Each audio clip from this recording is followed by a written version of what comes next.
Hello, here is a short video on this here Logitech Pro wireless whatever mouse, which is an awful design. This thing has 42 screws in it.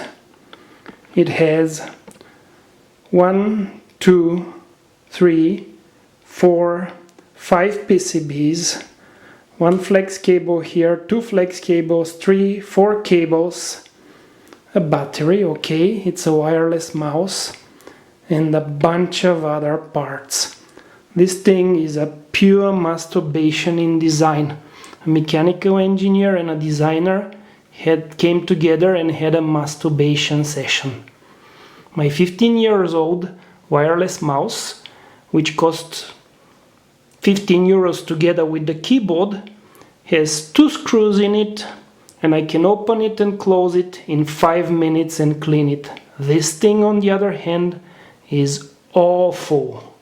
The worst overcomplicated, unnecessarily overcomplicated design I have seen in a while. On top of everything, this thing has 6 very strong neodymium magnets in it. So when you start taking screws out, they stick to the magnets. Yeah, that's it. So much for the rant. Have a nice day.